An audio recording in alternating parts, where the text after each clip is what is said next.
Assalamualaikum warahmatullahi wabarakatuh. Kawan-kawan sekalian, kembali kita berjumpa di Jejak Semesta 65. Semoga kita semua dalam keadaan sehat walafiat, selalu dalam lindungan dan bimbingan Tuhan yang Maha Kuasa, Allah Subhanahu wa Ta'ala. Rekan-rekan sekalian, pada kesempatan ini saya akan hadirkan satu opini, ulasan yang sangat menarik dari seorang kolumnis dan akademisi, dari namanya Isa Ansari, yang pernah juga kolomnya pernah kita muat di dalam video ini, kita bacakan dalam video ini. Perlu sekali-sekali kita menghadirkan opini atau kolom dalam rangka untuk memberi pencerahan terhadap kita terhadap berbagai soal. Tetapi kali ini dia akan memberikan pandangan atau pencerahan tentang sosok Capres Anies Rashid Baswedan. Dan potret sosok Anies ini dan pikiran-pikiran dan potret tentang keadaan bangsa kita hari-hari ini, yang sehingga dia mencoba untuk meletakkan bahwa bangsa kita, Indonesia, negara kita hari-hari ini amat membutuhkan sosok perubahan, mencerahkan, dan tiada lain itu adalah Anies Rashid Baswedan, yang kebetulan oleh beberapa partai politik, Nasdem, PKS, dan Demokrat, mengajukan yang bersangkutan sebagai salah satu capres di Pilpres 2024 yang akan datang. Beliau, sebagaimana kita ketahui, adalah mantan rektor Universitas Paramadina yang pada saat itu adalah rektor termuda. Yang kedua adalah Menteri Pendidikan, dan yang ketiga adalah mantan Gubernur DKI Jakarta yang baru akhir tahun lalu berakhir masa jabatannya dari tahun 2017 sampai 2022 yang lalu. Nah, saudara sekalian, baiklah, untuk selengkapnya kita ingin menyampaikan kolom atau pandangan dan tuangkan dalam bentuk kolom tulisan oleh Isa Ansari, yang seorang kolumnis dan seorang akademisi yang saya sudah sampaikan kepada Anda tadi. Baiklah, kita mendengarkan kawan-kawan sekalian. Saudara, pemilu gembira dan sehat merupakan nampaknya masih jauh dari harapan. Betapa tidak, lawan-lawan politik Anies Baswedan sudah kehilangan akal sehat dan gelap mata sehingga menghalalkan segala cara. Cara-cara kotor dan tidak beradab menjadi pilihan dalam berkompetisi. Padahal kontestasi Pilpres yang dibutuhkan adalah persaingan prestasi dan kompetensi. Machiavellian menjadi mazhab yang dianut. Machiavellian maksudnya mazhab Machiavelli, seorang ahli sosiologi, filosof yang mengatakan, yang menghalalkan alirannya, menghalalkan segala cara untuk mencapai tujuan itu dibolehkan. Itu makanya disebut dengan Machiavellian, yaitu Machiavelli, yang biasa kita sekolah pasti kita tahu tentang nama ini. Selanjutnya, saudara sekalian, akan jadi apa negeri ini kalau pemimpin terpilih kelak diproduksi dari cara-cara kotor dan tidak beradab? Pilpres sebelumnya sepertinya menjadi pelajaran yang sangat berharga bagaimana kita memilih pemimpin. Tentu kita tak ingin rakyat menjadi korban lagi dari politik kotor yang pernah terjadi. Negeri ini butuh perubahan. Perubahan menjadi negeri yang beradab. Negeri yang mampu menghadirkan keadilan sosial bagi seluruh rakyatnya, bukan negeri yang hanya mengurus kepentingan kelompok dan oligarki saja. Anies adalah fenomena perubahan. Perubahan menuju apa yang menjadi harapan rakyat Indonesia. Seorang pemimpin yang digadang-gadang mampu menghadirkan amanat konstitusi, negeri yang menghadirkan keadilan sosial bagi seluruh rakyatnya. Rekam jejak Anies selama memimpin Jakarta telah membuktikan, sehingga sejatinya tak ada ruang untuk mengatakan Anies tak menempati janji. Tak ada celah untuk mengatakan Anies tak berprestasi. Karena ketiadaan celah itulah, maka membuat mereka ketakutan dan cemas. Kebiasaan menjarah negara akan sirna bila Anies memenangkan pertarungan Pilpres 2024 yang akan datang. Selanjutnya, pernyataan Butet Kartarejasa terhadap Anies yang mengatakan Anies melakukan tindakan pidana. Ini salah satu bukti gelap mata lawan politik Anies. Mereka kehilangan narasi sehat dan tak mampu melihat apa-apa yang ada di depan matanya. Formula E dan Jakarta International Stadium adalah jejak prestasi kasat mata. Tapi sayangnya Butet tak mampu melihat dengan mata, apalagi dengan mata batinnya. Saudara sekalian, Butet Kartareja adalah seorang yang mengaku sebagai budayawan, yang kemarin diundang membacakan puisinya di acara Hari Bung Karno di depan puluhan ribu ribuan kader DKI di acara Bung Karno itu. Dan dia menuding dua capres, menyindir dua capres. Yang pertama adalah Anies Baswedan yang tadi sebagaimana diulaskan dalam tulisan ini. Yang kedua adalah Prabowo Subianto yang dianggap tangannya berdarah di masa lalu karena menculik para relawan. Sementara dia menjunjung tinggi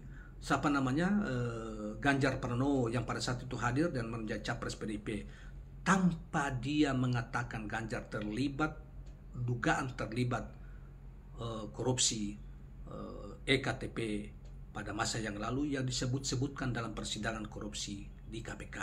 Demikian juga tentang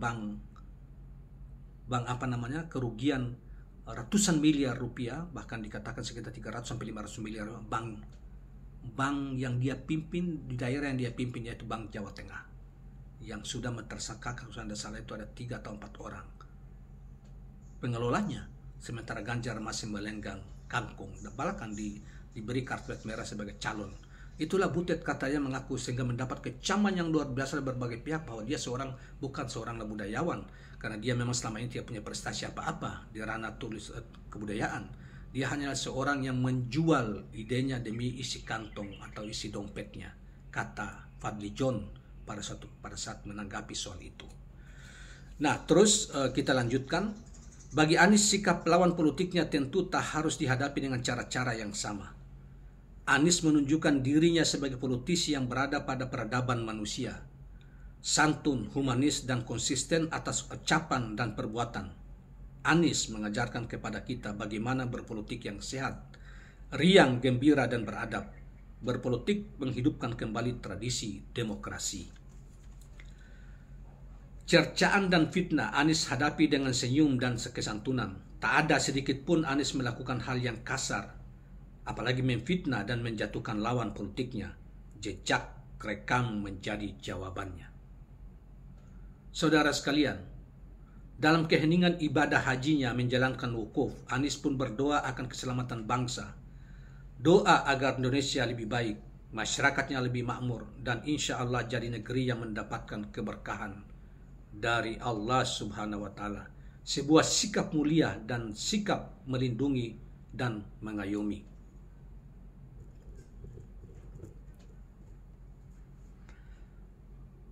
Selanjutnya, saudara sekalian, kita pun berharap dalam sesi melempar jumroh, Anies mampu membidikkan lemparannya kepada setan para pengganggu bangsa.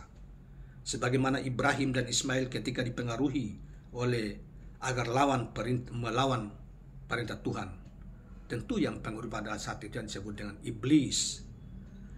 Kumandang takbir dan penyembelihan hewan kurban diharapkan menjadi penanda bahwa para pengganggu bangsa telah tersembelih dan kemenangan sudah dekat, sudah semakin dan sudah dekat.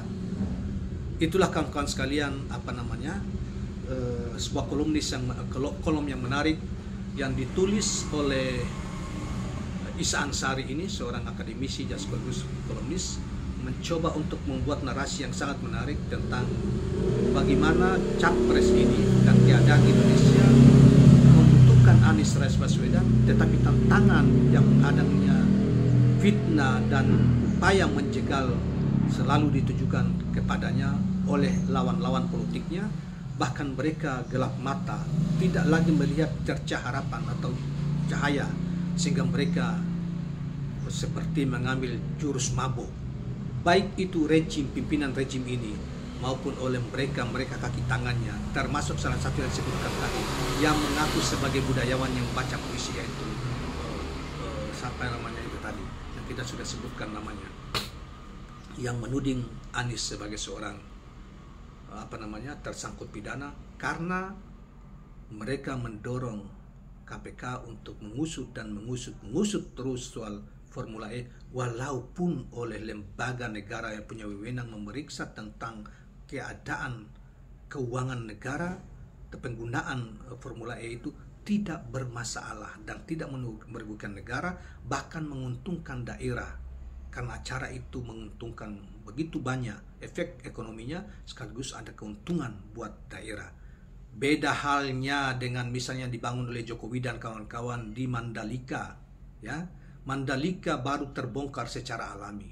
Ternyata penuh utang ratusan triliun, triliunan rupiah uang, ya, yang menjadi banjakan di acara itu dan diduga menjadi kerugian bagi kegiatan pembangunan di Mandalika itu, sirkuit Mandalika itu. Dan ternyata setiap acaranya yang diadakan puluhan sampai ratusan triliun, ratusan miliar rupiah mengalami kerugian. Tetapi itu seakan-akan ditutupi, tidak ada masalah.